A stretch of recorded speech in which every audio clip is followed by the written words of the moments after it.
De este tema muy importante que es el autoritarismo y cómo se vive el autoritarismo hoy en día, qué cosa es y cuál es la diferencia entre el autoritarismo y el totalitarismo. Bueno, primero para empezar, ¿qué es el autoritarismo como tal? Es una modalidad del ejercicio de la autoridad que impone la voluntad de quien ejerce el poder en ausencia de un consenso construido de forma participativa, originando un orden social opresivo y carente de libertad y autonomía. Es decir, cuando no hay un órgano regulador de, en este caso, la cabeza o del presidente o del gobernador o del dictador como tal, pues se llevan a cabo ciertas violaciones a los derechos humanos, ciertas violaciones a lo que debería de ser un estado completamente libre y a tener estos derechos que por ley nos corresponden a nivel mundial. La sociedad preindustrial está marcada por la imposición de una fuerte autoridad y jerarquía en todos los órdenes, tanto religioso como político, económico, etcétera, por una indiscutida autoridad paternalista dentro de la familia, patriarcado y matriarcado, frente a los grados cada vez mayores de libertad y autonomía propios de la sociedad industrial y la sociedad postindustrial. Bueno, el autoritarismo es eso, es marcar un orden o un ejercicio de opresión. ¿A qué se refiere con esto? Bueno, en el momento en que una persona o un sector de la población se ve mermado en esa libertad que todos deberíamos de tener y que nos regulan los derechos humanos, pues en ese momento estamos hablando de un ejercicio de autoritarismo. Es decir, el control de una persona o de un grupo de personas contra otro tipo de personas. Es decir, las personas que están al cargo del poder, ya sea en sectores de gobierno o en algún otro sector como en una empresa, y hacia un sector mucho más desfavorable, que en este caso serían las masas o una persona en específico. Y el autoritarismo como tal abarca órdenes tanto religiosos, políticos y económicos, ¿no? Eh, Podemos ver que esta opresión no solamente va en el sentido de la política, sino también puede ser una opresión de carácter económico. A lo mejor no te están pagando lo que deberían de ser o te están explotando como tal, pues es una manera de mostrar este autoritarismo. Entonces, vemos en la imagen que está ahí en la presentación, donde dice, me gustaría decir algo y automáticamente es multado, ¿no? ¿Por qué? Porque en los sistemas de gobiernos autoritaristas no hay pie ni hay una libertad para que se pueda opinar sobre tal tema o se pueda manifestar libremente un sector de la población en contra del gobierno o en contra de la persona que esté impartiendo este ejercicio de autoritarismo. Entonces, en ese sentido, por eso es la imagen. Hay una opresión a la masa, hay una opresión hacia la libertad de expresión, hay una opresión hacia la economía de las familias, hay una opresión incluso en los recursos, ¿no? Si tú, si ves que una nación tiene tantos recursos y esos recursos son administrados solamente a un sector de la población, pues estamos hablando de un tipo de autoritarismo, el cual es muy radical, muy enérgico en ese sentido. Eh, ¿Cuáles son las características de los sistemas autoritaristas como tal? Las principales características de estos regímenes autoritaristas son los intereses de una minoría. ¿Esto qué quiere decir? Bueno, cuando solamente los recursos, los favores, los beneficios solamente se dan a un sector de la población. Generalmente Si hablamos de de esta minoría como tal, tenemos que hablar de que estos beneficios solamente van incluidos a la clase más favorecida, en este sentido, la clase alta o llamándose de otra manera la burguesía de una sociedad. Es decir, los que están rodeados a lo mejor del dictador o los que tienen que cumplir con ciertos favores del dictador o han cumplido favores del dictador y por lo tanto se ven beneficiados. Dentro de un régimen autoritarista no se ve esta facilidad para que haya apertura de beneficiar a todos los sectores, como es la clase media y la clase baja, sino que solamente se beneficia a una parte. El control de los medios de comunicación. Si bien en los regímenes autoritaristas no hay pie a que haya una libertad de expresión como tal, esto derivado a que generalmente el dictador controla los medios de comunicación y las noticias que se implementan en este rubro pues son solamente beneficiando a un sector de la población, no a todos. Beneficiando a un sector de la población y dando a conocer noticias tal vez que sean en beneficio del mismo gobierno, aunque sean noticias, por así decirlo, pintadas o maquilladas de manera que solamente se vea lo bueno y no se vea lo malo, o exagerar lo bueno y minimizar todo lo malo que ocurre en un país o en una dictadura como tal. La promoción del terror. Si hablamos de autoritarismo como tal, tenemos que hablar de que la opresión es algo con lo que se tiene que vivir día a día dentro de este tipo de regímenes, porque la única manera tal vez que tienen de controlar a la población o de controlar las manifestaciones es a través de la fuerza bruta, es a través de implementar el terror dentro de la población. ¿Esto con qué objetivo? Bueno, de tenerlos controlados, de que esa población no emigre a otros lados y así poder tener ellos los beneficios de los recursos que están explotando y tener controlada a la clase baja de la población.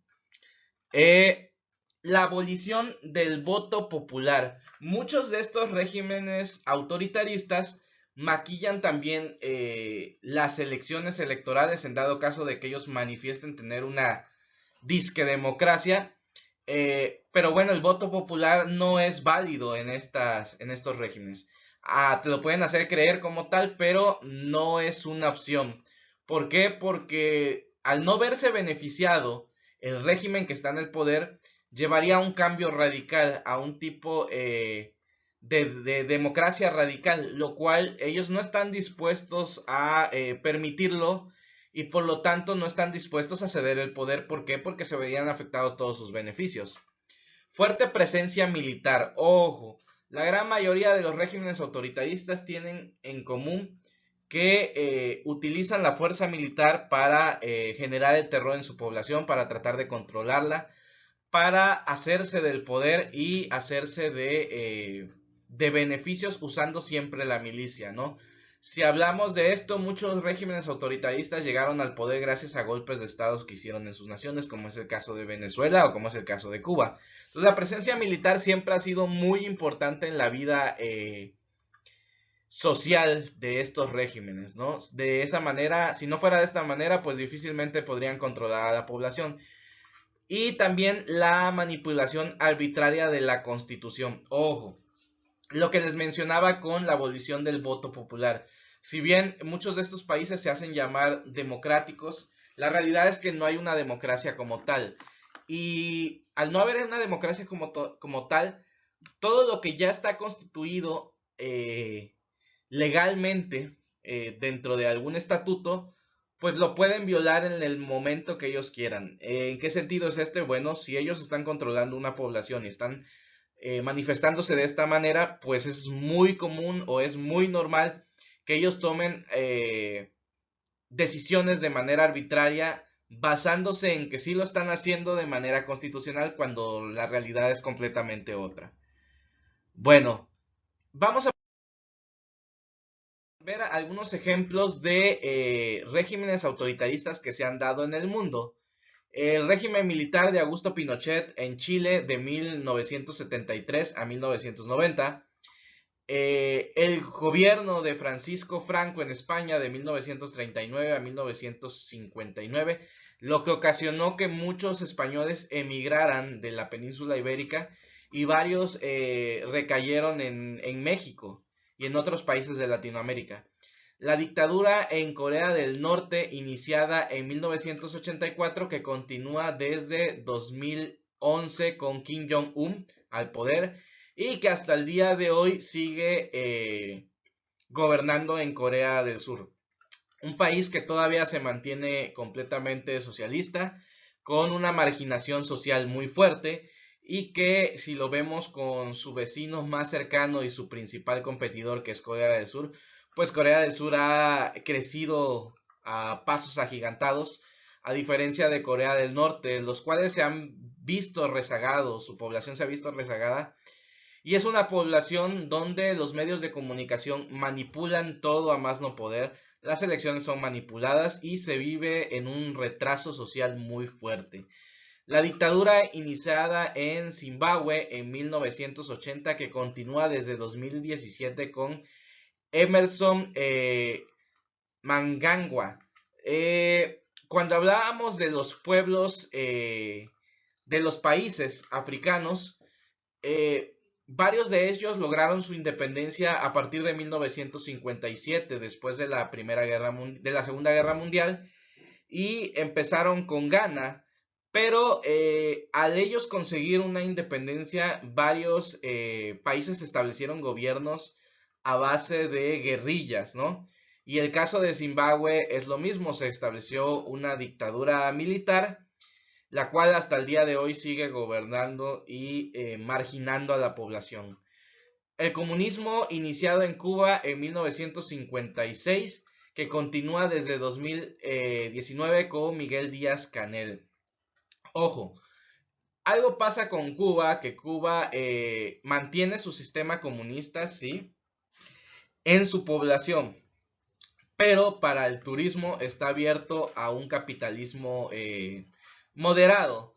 Es por eso que muchas personas de la isla buscan salir hacia Estados Unidos o hacia México por lo marginal que es este sistema de gobierno, este sistema socioeconómico que por todo el siglo XX trató de hacerle para el capitalismo, lo cual no funcionó y bueno, al desaparecer la Unión Soviética, con ello también varios países comunistas desaparecieron, pero Cuba es uno de los que se sigue manteniendo con este tipo de régimen. El régimen de la República Popular de China, iniciado en 1921, que continúa desde 2013 con Xi Jinping. Bueno, también China es un país que se mantiene todavía bajo un régimen popular más flexible posiblemente que los otros, pero no deja de ser una dictadura como tal. Y pues es un país que ha crecido demasiado económicamente, pero no deja de tener un régimen pues autoritarista como tal. Ahora vamos a ver lo que es el totalitarismo. Por cierto, en la imagen anterior veíamos una imagen del jefe militar Augusto Pinochet, dictador de Chile por muchos años. El totalitarismo como tal. El totalitarismo es un sistema de gobierno cuya ideología es muy fuerte y restringe de manera severa la libertad de todos los individuos, ejerciendo un poder absoluto. No acepta una imagen pluralista como a veces ocurre en el autoritarismo. Es un régimen que surgió como sistema político en el siglo XX con el gobierno totalitario de Benito Mussolini en Italia entre 1922 y 1943. Luego fue adoptado bajo el nazismo de Adolfo Hitler en Alemania y el comunismo de Fidel Castro en Cuba. Ojo, el autoritarismo como tal da pie a que el poder se distribuya en una masa, en un sector de la población. El totalitarismo no, el totalitarismo recae todo el poder en una sola persona, en el control que puede tener esa persona. Veíamos el caso de los regímenes autoritaristas totalitarios que se dieron En Europa, durante la Segunda Guerra Mundial, hablando de Benito Mussolini y de Adolf Hitler, eh, también hablando del militarismo japonés, pues bueno, son figuras que incluso llegaron a ser consideradas casi como deidades entre la comunidad. Por eso basaban su opresión, su manera de gobernar a través de la fuerza bruta, a través del miedo, del terror que podían sembrar en la población. Y un sector de la población que los seguían siempre los idolatraban de más. En el caso del comunismo de Fidel Castro, pues igual un sector de la población lo veía como su jefe máximo, pero la gran mayoría de la población en Cuba pues odiaba a Fidel, estaba en contra de cómo estaba rigiendo el país y hasta el día de hoy, como les comentaba, muchos cubanos han intentado salirse de la isla. Entonces, diferencias entre el totalitarismo y el autoritarismo, básicamente cómo se divide el poder, pero la opresión, la marginación, el control de las masas a través del terror, pues son unas características principales de estos dos tipos de sistemas de gobierno. Bueno chicos, espero que les haya gustado el tema y cualquier duda pueden dejar aquí en los comentarios. Me dio mucho gusto y espero que podamos seguir con más temas interesantes como este que vimos del totalitarismo. Muchísimas gracias chicos, que pasen un bonito día.